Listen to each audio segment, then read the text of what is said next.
प्यारे बच्चों, good evening. 10th class कैसे हैं प्यारे बच्चों आप? तो आज की क्लास स्टार्ट करते हैं। और क्लास हमारी जो 10th क्लास वाले जो बच्चे हैं उनको हमने टॉपिक करवाया था बेटा। चैप्टर हमारा चल रहा था प्यारे बच्चों, carbon and its compound, carbon और उसके कंपाउंड बेटा। तो ये वाला चैप्टर चल रहा था और इस चैप्टर में हमने क्या पढ़ा था, कार्बन क्या चीज है। और उसके बाद बेटे हमने एक टॉपिक स्टार्ट किया था जिसका नाम था हाइड्रोकार्बन। और हाइड्रोकार्बन के बारे में हमने पूरा डिटेल से पढ़ा था। और इसमें जो हमारे 7-8 ग्रुप थे ना, उन ग्रुपों के बारे में हमने एक्सप्लेन किया था। ग्रुप कौन कौन से थे बेटा? Alkane, alkyne, alkyne. फिर उसके बाद बेटा अल्काइल था, एल्कोहल था, एल्डिहाइड, कीटोन और कार्बोक्सिलिक एसिड। और उनके बारे में हमने पूरा डिटेल से आपको समझाने की कोशिश करी थी। और उनसे रिलेटेड कुछ रिएक्शंस थी और एक सबसे इंपॉर्टेंट रिएक्शन थी बेटा एस्टरिफिकेशन। और उस एस्टरिफिकेशन रिएक्शन के ऊपर हमने काम किया था और वो आपको डिटेल से समझाया था बच्चों कि एस्टरिफिकेशन रिएक्शन होती क्या है और वो कैसे काम करती है। तो हाइड्रोकार्बन के बारे में हमने पढ़ा था। और उसमें एक ना, अगर आपको याद हो तो हमने ये बताया था भाई, ऐसे कंपाउंड होते हैं हमारे पास, ऐसे कंपाउंड होते हैं जो किससे मिलकर के बने होते हैं बेटे? हाइड्रोजन प्लस में कार्बन। हाइड्रोजन प्लस में कार्बन, हाइड्रो का मतलब हाइड्रोजन हो गया और कार्बन का मतलब कार्बन। हाइड्रोजन और कार्बन से मिलकर के जो कंपाउंड बने होते हैं उनको हम हाइड्रोकार्बन कहते हैं। और ये जुड़ते कैसे हैं? ये जुड़ते हैं बेटा कोवलेंट बॉन्ड से। कैसे जुड़ते हैं बेटा? कोवलेंट बॉन्ड से। और अगर आपको याद हो तो मैंने ये कहा था बेटे, अगर हम पहले हाइड्रोकार्बन को पढ़ लेते हैं, हाइड्रोकार्बन के बाद कोवलेंट बॉन्ड क्या चीज है, कैसे काम करता है, उसके बारे में मैं आपको डिटेल से समझाऊंगा बेटे आफ्टर द हाइड्रोकार्बन के टॉपिक। तो आज हम है ना बच्चों इस बॉन्ड के बारे में पढ़ने की कोशिश करेंगे कि बॉन्ड क्या चीज है। अगर मैं 10th क्लास की बात करूं तो 10th क्लास में जो बॉन्डिंग है ना वो 2 प्रकार से रिप्रेजेंट की गई है। क्या बॉन्ड हम कितने प्रकार के बना सकते हैं? 2 प्रकार के। अच्छा, बॉन्ड क्या चीज होती है? बॉन्ड होती है बच्चों जब 2 एलिमेंट या 2 एटम आपस में जुड़ते हैं। 2 एटम जुड़ते हैं, किसके थ्रू जुड़ते हैं बेटा? इलेक्ट्रॉन के थ्रू जुड़ते हैं। वो इलेक्ट्रॉन के थ्रू कैसे जुड़ते हैं, क्यों जुड़ते हैं, आज आप उनके बारे में डिटेल से पढ़ने की कोशिश करेंगे। और हमारे जो 10th क्लास का सिलेबस है ना, इसमें 2 प्रकार के बॉन्ड के बारे में एक्सप्लेन किया गया है। और 2 प्रकार के बॉन्ड क्या हैं, आज हम उनके बारे में पढ़ेंगे। तो प्यारे बच्चों, हाइड्रोकार्बन हम पढ़ चुके थे, आज हम पढ़ेंगे बेटा बॉन्ड्स। बॉन्ड क्या चीज है, क्यों बनाए जाते हैं, आज देखिए भाई बच्चों। बॉन्ड क्या चीज होती है बेटा? बॉन्ड का मतलब होता है जब कोई एटम और उनके आउटर सेल के इलेक्ट्रॉन बेटा, ठीक है। कौन भाई बच्चों? आउटर सेल के इलेक्ट्रॉनों को हम कहीं ना कहीं आपस में ज्वाइन करने की कोशिश करते हैं। और ज्वाइन करते हैं तो उस समय जो चीज बन के आती है उसको हम क्या कहते हैं? बॉन्ड कहते हैं। अच्छा प्यारे बच्चों, एक बात ध्यान करें बेटे, एक एटम के अंदर हमारे पास 3 पार्टिकल पाए जाते हैं जिनको हम इलेक्ट्रॉन, प्रोटॉन और न्यूट्रॉन के नाम से जानते हैं। एक एटम के अंदर 3 पार्टिकल होते हैं। कौन कौन से बेटा?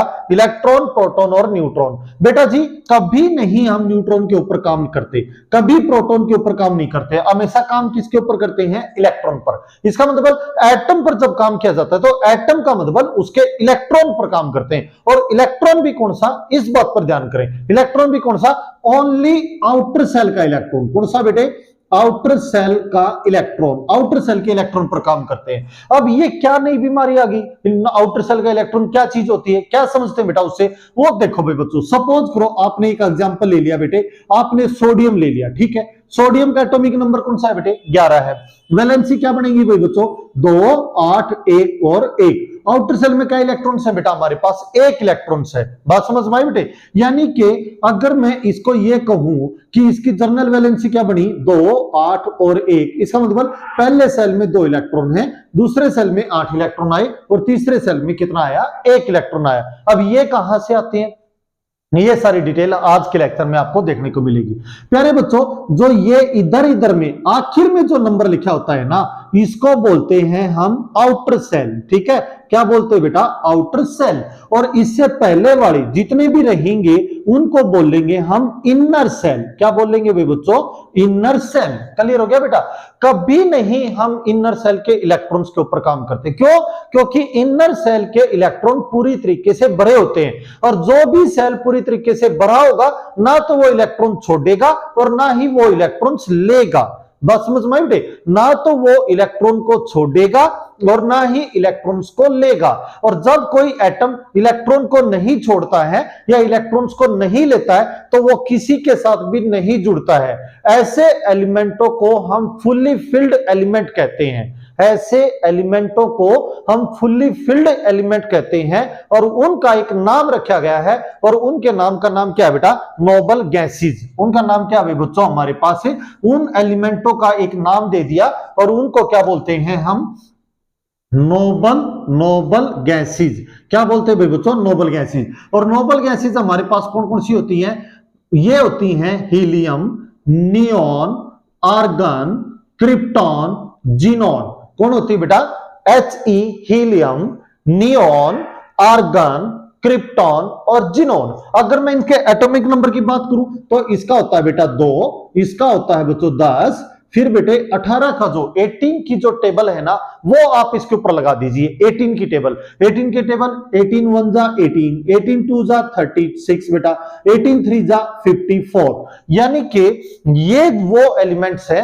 जो नोबल गैसेज है। नोबल गैसेज का मतलब क्या हो गया बेटा, मैंने कहा कि भाई जो एलिमेंट ना तो इलेक्ट्रॉन को छोड़े और ना ही इलेक्ट्रॉन्स को ले, ना तो वो इलेक्ट्रॉन को छोड़े और ना ले।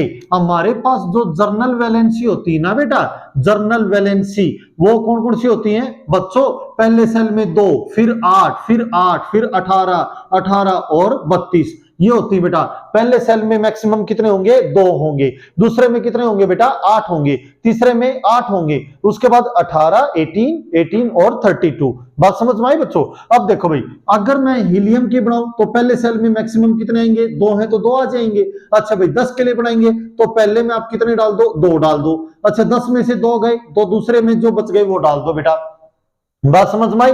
अगर इतने हैं या इनसे कम है तो वो उस सेल में एग्जिस्ट कर जाएंगे, अगर इनसे ज्यादा है तो वो उस सेल में नहीं जाएंगे, वो अगले सेल में क्या है, एक्स्ट्रा जो इलेक्ट्रॉन होंगे, इनसे ज्यादा जो इलेक्ट्रॉन्स होंगे वो अगले सेल में क्या हो जाएंगे, फॉरवर्ड हो जाएंगे। कैसे बेटा, अब 18 का बनाएं, पहले सेल में मैक्सिमम कितने आ सकते हैं, 2 आ सकते हैं। 18 में से 2 गए तो बचे कितने बेटा, 16 बच गए।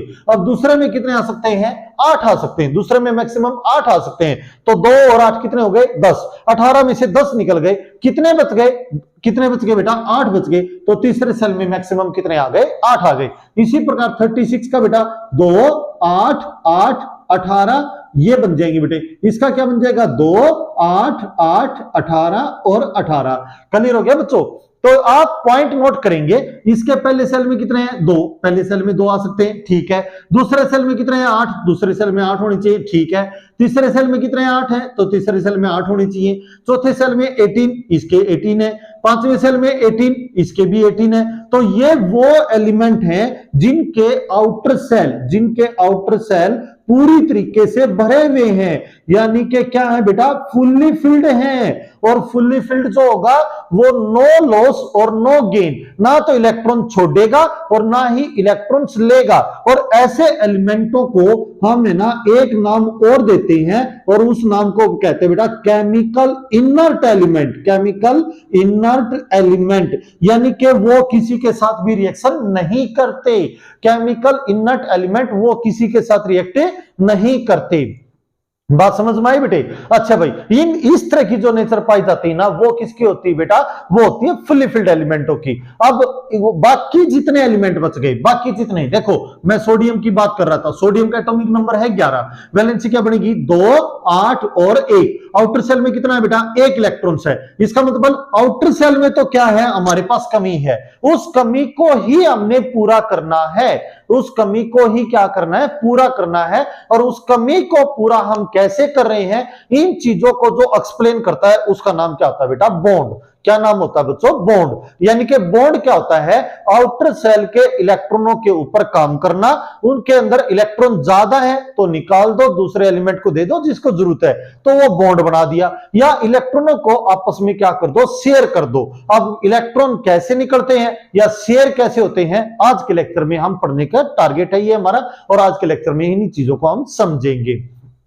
ठीक है। तो प्यारे बच्चों, हमेशा है ना, एक बात है ना, अभी तक जो हमने समझा है वो क्या समझा है, एक एटम के अंदर 3 पार्टिकल हैं, और 3 पार्टिकल कौन कौन से हैं, इलेक्ट्रॉन, प्रोटॉन और न्यूट्रॉन। ना तो हम प्रोटॉन पर काम करते और ना ही हम न्यूट्रॉन पर काम करते, हम ओनली काम किसके ऊपर करते हैं, इलेक्ट्रॉन पर काम करते हैं। और इलेक्ट्रॉन भी किसका बेटे, ओनली आउटर सेल का, क्योंकि आउटर सेल में ही आपको कमी देखने को मिलेगी, उस कमी को ही हमने पूरा करना है। इनर सेल आपको फुल्ली फिल्ड मिलेगा, इनर सेल के ऊपर हम काम नहीं करेंगे। बात समझ में आई बेटे, नहीं करेंगे। तो काम कैसे करेंगे बेटा, उस चीज को हम समझने की कोशिश करते हैं। देखो भाई बच्चों, हमारे पास अब कहता है बेटा हमारे पास कैसे काम होते हैं। तो बॉन्ड क्या है, बॉन्ड होता है बेटा दो एलिमेंटों का आपस में ज्वाइन होना, दो एटमों का आपस में ज्वाइन होना। अब हमारे पास दो प्रकार के बॉन्ड है बेटा, एक बॉन्ड का नाम होता है आयनिक बॉन्ड। क्या नाम होता है बेटा, आयोनिक, IONIC, आयनिक बॉन्ड। और आयनिक बॉन्ड का ही दूसरा नाम होता है दैट इज इलेक्ट्रोवैलेंट। क्या नाम होता है बेटा, इलेक्ट्रोवैलेंट बॉन्ड। क्या नाम होता है, इलेक्ट्रोवैलेंट बॉन्ड। बहुत इंपॉर्टेंट है प्यारे बच्चों, जो है ना, देखो बेटे हमारे सिलेबस में दो प्रकार के बॉन्ड है, आयनिक बॉन्ड और कोवलेंट बॉन्ड। पहले हम आयनिक बॉन्ड को समझेंगे और फिर हम समझेंगे कोवलेंट बॉन्ड को। बेटा जी आयनिक बॉन्ड आपको मेटल और नॉन मेटल वाला जो चैप्टर है ना, उसमें आपको देखने को मिलेगा कि आयनिक बॉन्ड क्या चीज है, और कोवलेंट बॉन्ड हमारा कार्बन एंड कंपाउंड वाले चैप्टर में देखने को मिलेगा। बट मैं बच्चों ये दोनों की दोनों एक जगह समझा रहा हूं ताकि आप ना कंपैरिजन कर सको दोनों के बीच में। अब भाई आयनिक बॉन्ड क्या चीज है और कोवलेंट बॉन्ड क्या चीज है, कंपैरिजन हो जाएगा, इजी तरीके से हमें समझ में आ जाएगा। बेटा क्या कहता है, देखिए बेटा डेफिनेशन बहुत इंपॉर्टेंट है। इट स्टेट दैट, हम इसको ऐसे कह सकते हैं, कैसे कह सकते हैं, द बॉन्ड, ये हमारे पास वो है bond which are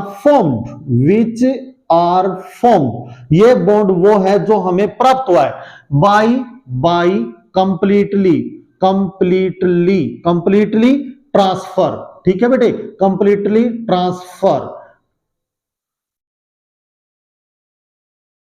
transfer of electron, completely transfer of electron. The bond which are formed by completely transfer of electron from one atom to another atom,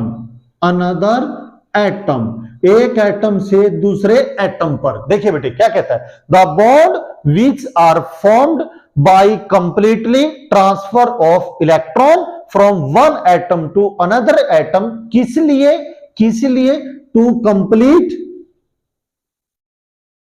complete their outermost shell. किस लिए जाए भाई, ताकि वो अपने outer cell को completely क्या कर सके बेटा, कंप्लीट कर सके, आउटर सेल को पूरी तरह कंप्लीट कर सके। एंड में क्या आ गया भाई, and behave as noble gases and behave as noble gases is called ionic bond। बेटा जी इसको क्या कहते हैं, आयनिक बॉन्ड। अब इसी का दूसरा नाम क्या होता है, इलेक्ट्रोवैलेंट बॉन्ड। बेटा इसको क्यों कहा जाता है, जैसे जैसे टॉपिक हमारा आगे बढ़ेगा आपको समझ में आएगा बच्चों ऑटोमेटिक कि इसको इलेक्ट्रोवैलेंट बॉन्ड क्यों कहा जाता है। अब ये जितनी बातें हमने लिखी हैं वो सारी बातें आपको एक एग्जांपल के थ्रू मैं समझाता हूं। आपने ले लिया बेटा सोडियम को रिएक्ट करवा दिया आपने क्लोरीन के साथ, ठीक है, सोडियम को किसके साथ बेटा, क्लोरीन के साथ जोड़ दिया। अब यूं बताओ बच्चों, सोडियम बेटा, सोडियम का एटॉमिक नंबर कितना है, 11 है, ठीक है भाई। और आउटर सेल में क्या इलेक्ट्रॉन है बेटा, 2, 8 और 1, ठीक है, ये हमारी वैलेंसी बन गई बच्चों। तो यूं बताओ सोडियम के आउटर सेल के इलेक्ट्रॉन को हमने ऐसे दिखा दिया, हमेशा किसको दिखाते हैं बेटा, आउटर सेल के इलेक्ट्रॉन को, या तो डॉट के थ्रू दिखाते हैं या क्रॉस के थ्रू दिखाते हैं। इंपॉर्टेंट टॉपिक है, पेपर में पूछा जाता है यहां पर, ठीक है। तो सोडियम के आउटर सेल के इलेक्ट्रॉन को हमने डॉट के थ्रू या क्रॉस के थ्रू हमने उसको रिप्रेजेंट कर दिया, ऐसे रिप्रेजेंट कर दिया, ठीक है।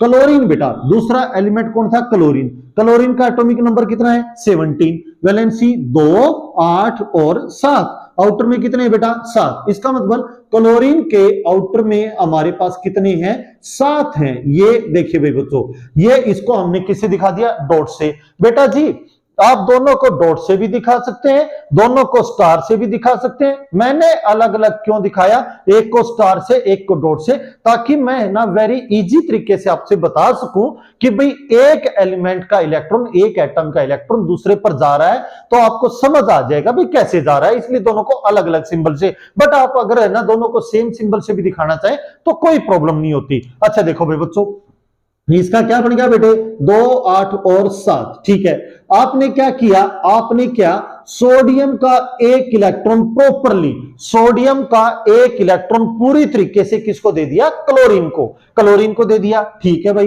अब प्यारे बच्चों जो एलिमेंट इलेक्ट्रॉन छोड़ेगा उसके ऊपर कौन सा चार्ज आ जाएगा बेटा, पॉजिटिव। इसने क्या, सोडियम ने आपका एक इलेक्ट्रॉन छोड़ा है, देखो एरो दिखा रही है भाई, एक इलेक्ट्रॉन पूरी तरीके से उसको दे रहा है। अच्छा भाई, जो एलिमेंट इलेक्ट्रॉन छोड़ेगा उसके ऊपर कौन सा चार्ज आ जाएगा बेटा, पॉजिटिव। इसका मतलब सोडियम के ऊपर कौन सा चार्ज आ गया बेटा, पॉजिटिव आ गया।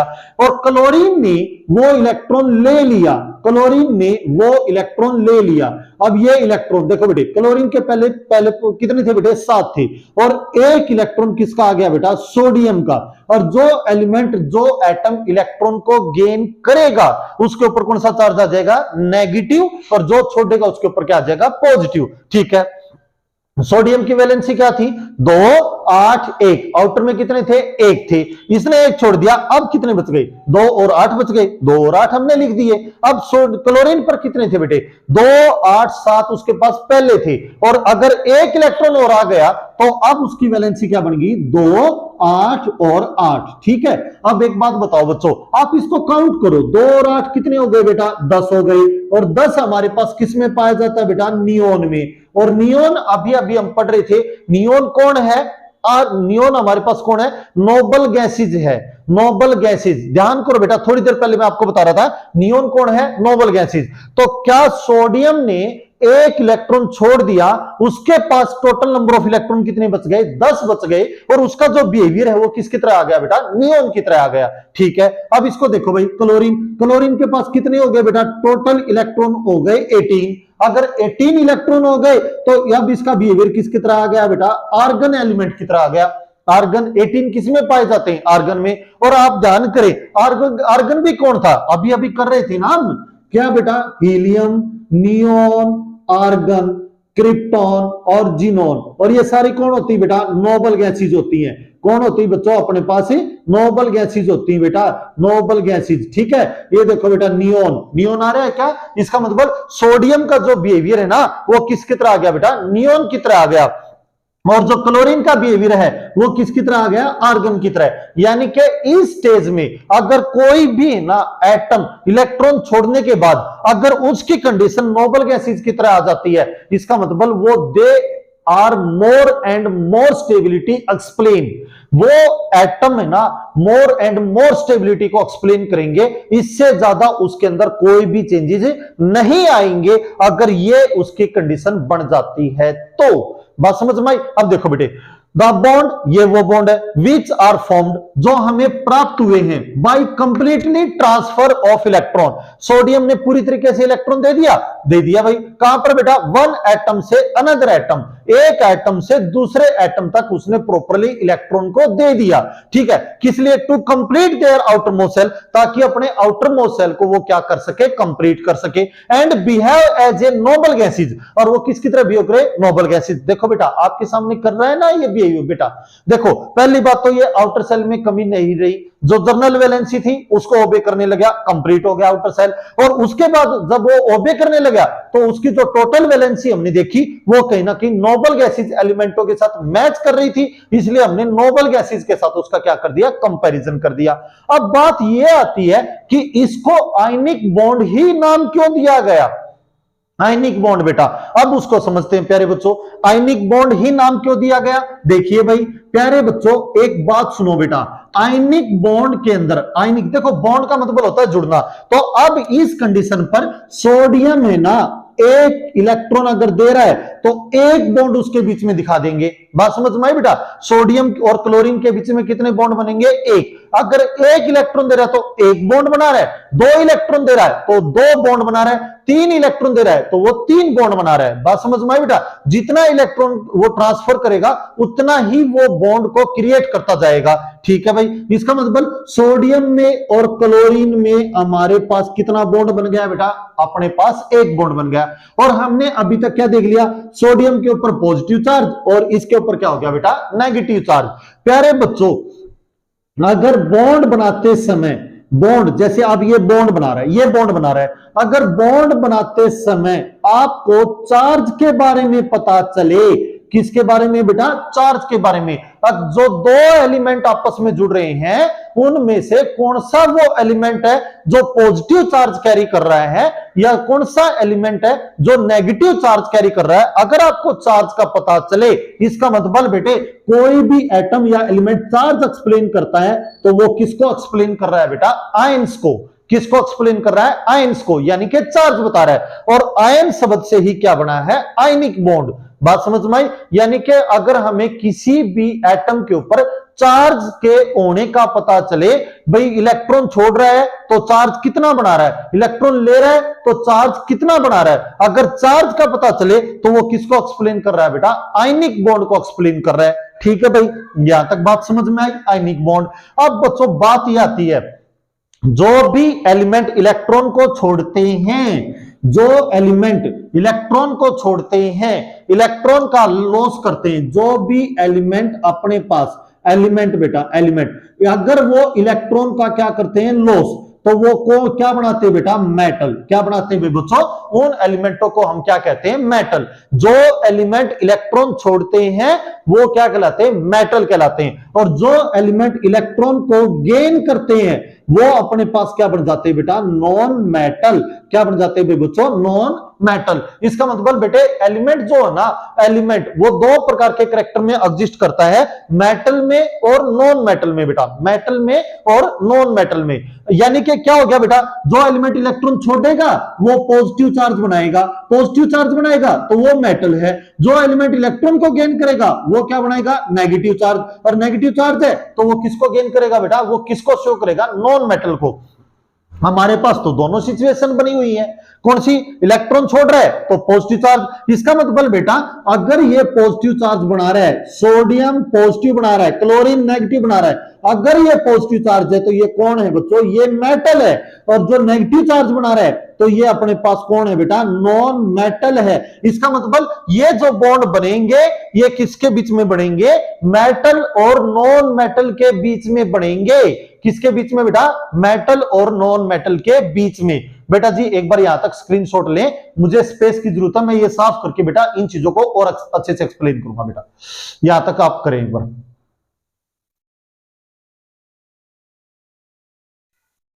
ठीक है भाई, अब आगे चलते हैं भाई बच्चों हमारे पास। देखिए बेटी अब क्या कहता है, थोड़ी मुझे स्पेस की जरूरत है इसलिए बेटा मैं ये यहां से आपको जगह कर रहा हूं, यहां पर इसको दोबारा समझाते हैं। यहां तक हमें क्या देखने को मिला? हमें यह चीज पता चली कि भाई सोडियम है, सोडियम ने एक पॉजिटिव चार्ज बनाया, क्लोरीन ने एक नेगेटिव चार्ज। जो एलिमेंट इलेक्ट्रॉन छोड़ता है पॉजिटिव चार्ज कैरी करता है वो हमेशा कौन होता है बेटा? मेटल होता है। ठीक है, और जो एलिमेंट इलेक्ट्रॉन को गेन करता है वो हमेशा नेगेटिव चार्ज बनाता है, वो कौन होता है बेटा? नॉन मेटल होता है। इसका मतलब ये जो बॉन्ड बनेगा ना, ये बॉन्ड किसके बीच में बनता है? मेटल और नॉन मेटल के बीच में बनता है। मेटल और नॉन मेटल के बीच में बॉन्ड बनता है वो कौन सा होता है बेटा? वो आयनिक बॉन्ड ही होता है जो मेटल और नॉन मेटल। ठीक है, और प्यारे बच्चों यूनिवर्स की सबसे स्ट्रॉन्ग फोर्स, यूनिवर्स की सबसे स्ट्रॉन्ग फोर्स उसका नाम होता है दैट इज इलेक्ट्रोस्टैटिक्स। क्या नाम होता है बेटा? इलेक्ट्रोस्टैटिक्स। इलेक्ट्रोस्टैटिक्स बेटा ये वाली फोर्स, ये फोर्स है ना इस बॉन्ड के अंदर लगती हुई दिखाई देती है। ध्यान करें इस बात की तरफ। जो एलिमेंट इलेक्ट्रॉन छोड़ता है वो मेटल, जो एलिमेंट इलेक्ट्रॉन लेता है वो कौन है? Non metal. यानी कि बॉन्ड किसके बीच में बना? मेटल और नॉन मेटल के बीच में बना। और इनको जो जोड़ने वाली फोर्स वो है वो कौन है? इलेक्ट्रोस्टैटिक्स। इलेक्ट्रो का मतलब होता है चार्ज और स्टैटिक्स का मतलब होता है बेटा रेस्ट फॉर्म। बात समझ में आई। अब चार्ज को रेस्ट फॉर्म में लेके जा रहे हैं, यानी कि अगर चार्ज रेस्ट में जा रहा है तो positive charge properly negative charge के साथ स्ट्रांगली बिहेव करेगा, स्ट्रांगली ज्वाइन होगा, और स्ट्रांगली अगर ज्वाइन होगा तो उनके बीच में जो लगी है ना फोर्स, वो सबसे ज्यादा स्ट्रांग फोर्स लगती है, और उस फोर्स का नाम क्या होता है? इलेक्ट्रोस्टैटिक्स फोर्स होती है, जिसकी वजह से उन मॉलिक्यूलों में एक ठहराव आता है और वो लंबे समय तक अपनी लाइफ को कैरी करते हैं। यानी कि इनके द्वारा बनाए गए जो आयनिक बॉन्ड होते हैं ना, उनकी लाइफ बहुत लंबी पाई जाती है और वो उसको स्ट्रॉन्ग नेचर में रिप्रेजेंट करते हैं। इसका मतलब बेटा इलेक्ट्रोस्टैटिक फोर्स लगती है। दूसरा, आज जितने भी मेटल्स है ना, सारे के सारे मेटल अपने पास किस में कंसीडर होते हैं बेटा? सॉलिड स्टेट में। किस में कंसीडर होते हैं बेटा? सॉलिड स्टेट में कंसीडर होते हैं। ठीक है, तो इसका मतलब बेटा नॉन मेटल जो होती है ना, नॉन मेटल, देखो बेटे मेटल सारी की सारी सॉलिड होती है, मरकरी को छोड़ दें हम, मरकरी को आप नोट कंसीडर करें। ठीक है, मरकरी को आपने कंसीडर नहीं करना। और जो नॉन मेटल होती है बच्चों, नॉन मेटल अपने पास क्या होती है? ऑल थ्री स्टेट में पाई जाती हैं, ऑल थ्री स्टेट में। ऑल थ्री स्टेट का मतलब बेटा वो सॉलिड भी होती हैं, लिक्विड भी होती हैं और गैस भी होती हैं। बट जो मोस्ट ऑफ है ना, मोस्ट ऑफ वो किस में पाई जाती है बेटा? गैसियस स्टेट में पाई जाती हैं। अगर गैसियस स्टेट में होती हैं तो जो मेटल है ना सॉलिड है, और सॉलिड पार्टिकलों में ऐसे बेटा सॉलिड पार्टिकल ऐसे एक दूसरे के साथ ऐसे जुड़े होते हैं। तो ये जो खाली जगह बच गई ना, ये जो खाली जगह, इस खाली जगह को हम बोलते हैं एम्प्टी स्पेस। एम्प्टी स्पेस अगर सॉलिड पार्टिकलों में पाया जाता है तो उसको बोलते हैं हम वॉइड्स। क्या बोलते हैं बेटा? वॉइड्स, यानी कि इंटरस्टिशियल साइट। और इस वॉइड्स के अंदर है ना कौन एग्जिस्ट कर जाता है? नॉन मेटल एग्जिस्ट कर जाती हैं। तो इसकी जो शेप है ना वो कैसी बनी रह जाती है? सॉलिड की सॉलिड बनी रह जाती है। यानी कि ये जितने भी जो हमारे बॉन्ड बनेंगे मेटल और नॉन मेटल के बीच में, यानी कि आयनिक जो बॉन्ड होंगे वो किस में दिखाई देंगे? हमें सॉलिड स्टेट में दिखाई देंगे। और सॉलिड दो प्रकार का होता है बच्चों, सॉलिड दो प्रकार का। कौन कौन सा बेटा? एक तो क्रिस्टल फॉर्म होता है और एक बच्चों अपने पास अमरफस बेटा। ठीक है, कौन होता है बच्चों? अमरफस। जो क्रिस्टल होता है ना वो तो सुटेबल ज्योमेट्री में काम करता है, यानी कि जिस ज्योमेट्री को देख करके आप बता सको कि ये ट्रायंगल है, ये स्क्वायर है, ये रेक्टेंगल है, ये पेंटेन है, वो जो ज्योमेट्री होती है ना वो कौन सी होती है बेटा? क्रिस्टल होती है, अमरफस। अब बताओ बच्चों ये ज्योमेट्री, इस ज्योमेट्री का क्या नाम है? कोई नाम नहीं है बेटा। ठीक है, तो ऐसी जो ज्योमेट्री होती है अमरफस। बेटा जी जो सॉलिड होते हैं मेटल और नॉन मेटल के बीच में जो बॉन्ड बनेंगे इलेक्ट्रोस्टैटिक्स फोर्स लगेगी, सॉलिड स्टेट में पाएंगे, और नेचर कैसा होगा बेटा उनका? क्रिस्टल नेचर होगा। कैसा नेचर होगा बेटा? क्रिस्टल। इसका मतलब all the ionic bond are show crystal solid shape. सारे के सारे जो ना मेटल जो अपने पास आयनिक बॉन्ड बनते हैं वो क्रिस्टल सॉलिड ज्योमेट्री में लाइज करते हुए पाए जाते हैं। अगर ये क्रिस्टल सॉलिड में होंगे तो इसका मतलब बेटा जो अपने पास है ना तीन प्रकार की स्टेट बनती है मॉलिक्यूलों की, सॉलिड, लिक्विड और गैस। इसका मतलब बच्चों ये ना अगर सॉलिड में होंगे तो इनके मेल्टिंग पॉइंट और बॉइलिंग पॉइंट भी कैसे पाए जाएंगे? हाई पाए जाएंगे। ठीक है, एमपी और बीपी, मेल्टिंग पॉइंट और बॉइलिंग पॉइंट भी कैसे पाए जाएंगे?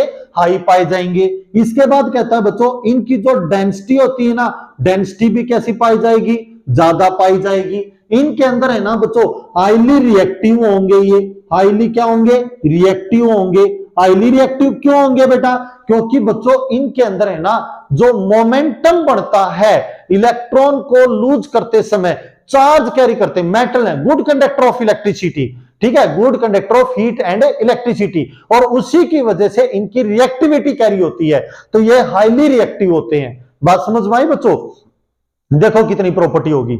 आयनिक बॉन्ड मेटल और नॉन मेटल के बीच में बनता है। ठीक है, दूसरा मेटल सॉलिड होती है तो इसके मतलब आयनिक बॉन्ड सॉलिड स्टेट में एग्जिस्ट करता है, और इनके अंदर है ना कौन सी फॉर्म पाई जाती है? क्रिस्टल फॉर्म पाई जाती है। यूनिवर्स की सबसे स्ट्रॉन्ग फोर्स इलेक्ट्रोस्टैटिक्स फोर्स लगती है, जिसकी वजह से इनके मेल्टिंग और बॉइलिंग पॉइंट ज्यादा हो जाते हैं, डेंसिटी सॉलिड नेचर की वजह से ज्यादा हो जाती है, हाईली रिएक्टिव पाए जाते हैं। और प्यारे बच्चों अगर इनकी बात करी जाए इलेक्ट्रॉन छोड़ने की तो इसके बारे में अपने को बताता है इलेक्ट्रोवैलेंसी।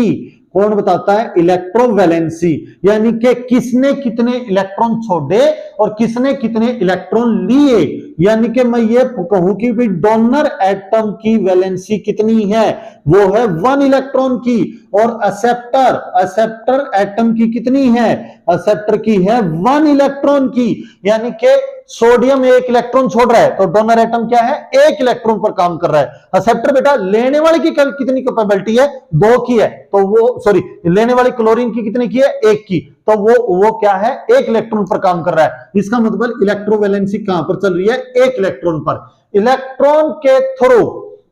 इलेक्ट्रॉन के थ्रू आउटर सेल की वैलेंसियों को कंप्लीट किया जा रहा है। इलेक्ट्रॉन के थ्रू आउटर सेल की वैलेंसियों को कंप्लीट किया जा रहा है, इसलिए इलेक्ट्रोवैलेंसी के अंदर काम करते हैं। इलेक्ट्रोवैलेंसी के अंदर काम करते हैं, तभी इन बॉन्ड्स का नाम दिया गया, दैट इज इलेक्ट्रोवैलेंट बॉन्ड। क्या नाम दिया गया? Electrovalent bond. ठीक है, इलेक्ट्रॉन की वैलेंसियों से बनाए गए बॉन्ड। आयनिक बॉन्ड का ही दूसरा नाम क्या होता है? Electrovalent bond. क्लियर हो गया बच्चों? तो बेटा जी आज मैंने ना आपको आयनिक बॉन्ड की सारी प्रॉपर्टी अच्छे से डिटेल से करवाई है। कल हम कोवलेंट बॉन्ड के बारे में पढ़ेंगे, और ये बहुत इंपॉर्टेंट टॉपिक है। पेपर में कोवलेंट बॉन्ड और आयनिक बॉन्ड के ऊपर आपको क्वेश्चन पक्का 101% देखने को मिलेगा। फिर भी अगर आपको कोई डाउट्स रहता है तो आप मेरे को कमेंट करिए, मैं आपके डाउट्स को सोल्व करूंगा बेटा। ओके बच्चों, स्वस्थ रहें, घर पर रहें, अपने गुरुजनों का, अपने माता पिता का आदर करें बेटा।